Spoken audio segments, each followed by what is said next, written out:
So here's the textured handled tongue blanks from the last couple of videos. I'll use these today to make a tong. As an aside, I had these 14mm round pieces milled to make the handle ends a smaller diameter, and boy, I was charged a lot. So that's not really viable, so forging out thinner handle ends is definitely the way to go. So this is the tongue that I would like to somewhat mimic today. I got this a while back from a Taiwan friend, Hao Chen. It's a pass-through style of tongue, but it has a static pivot and no rivet. If you look carefully, there are dimples on each side, and those dimples help keep it in place as the jaws open and close.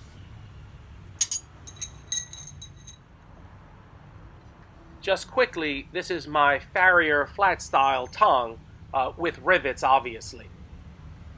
I'm going to make this pass-through static pivot no rivet tongue with this style of Farrier flat jaw. I find this style of flat jaw to be superior to most. Anyone interested in getting a pair, just shoot me an email.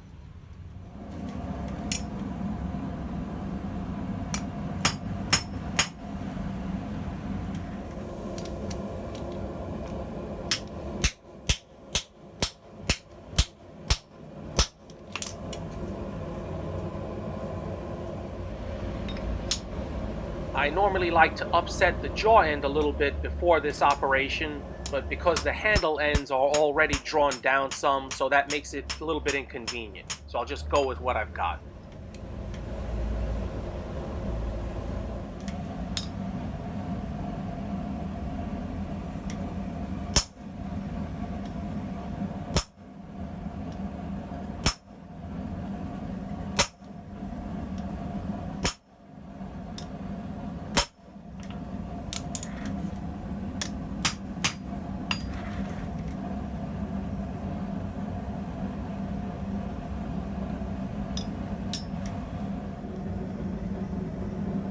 I need to give a very big shout out to Jerry S. Hodges and Blaine Heffington for their recent, very generous donations.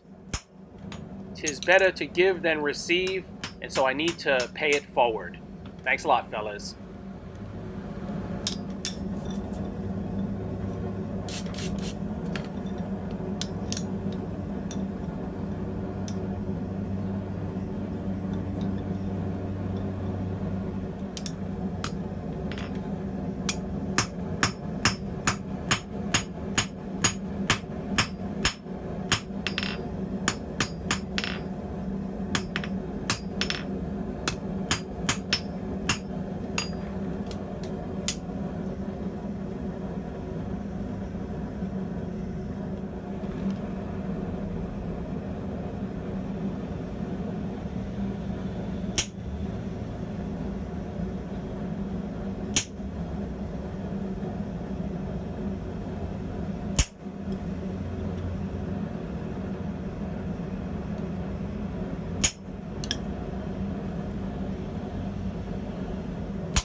This cutter is serving me well.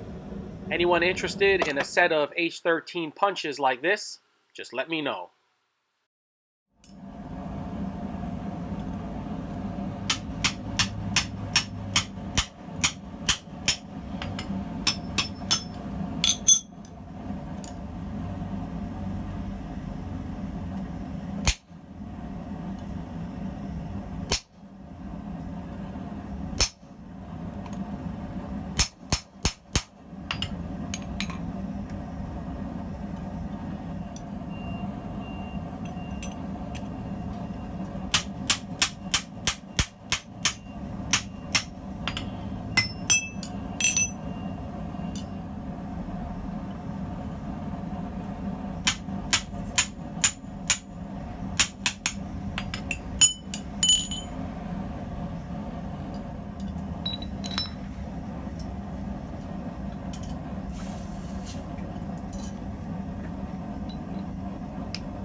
I'm still using my older guillotine here because I have a better variety of dies for it than compared to this new one.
Off camera, I cool the handle ends quite a bit so that when I want to move them to try to free up the joint, they won't deform.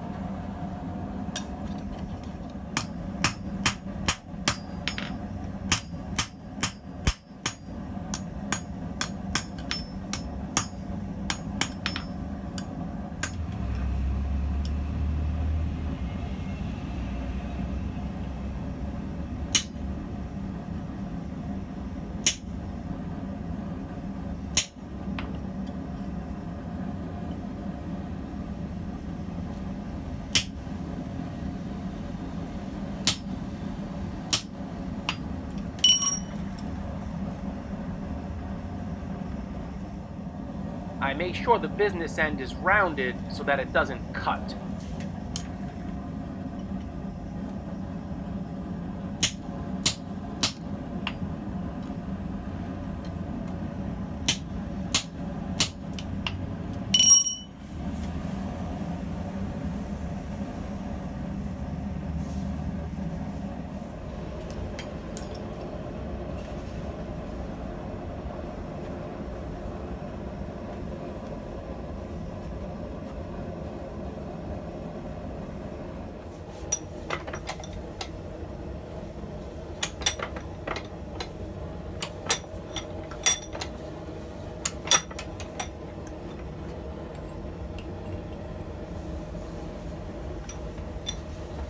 want this tong to hold 6 mil or 1/4 inch thick stock.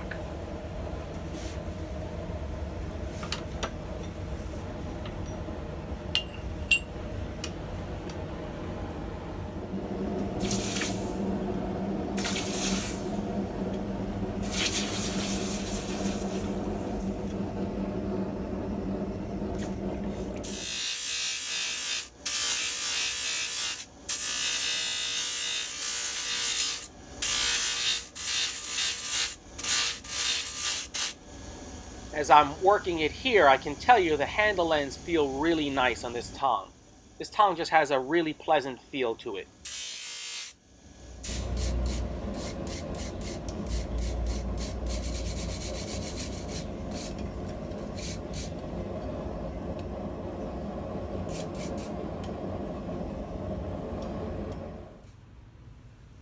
So there it is. There are obvious differences between my tong and the one I was trying to mimic, but I think both have their pluses and minuses.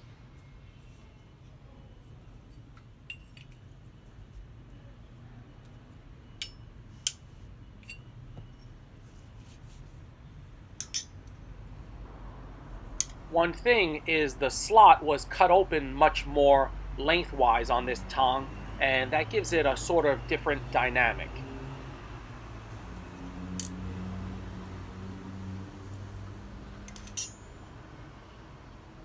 The pivot area on mine is not as wide, but that's neither here nor there. When I have another go at this, I'm going to try to do it in a slightly different way.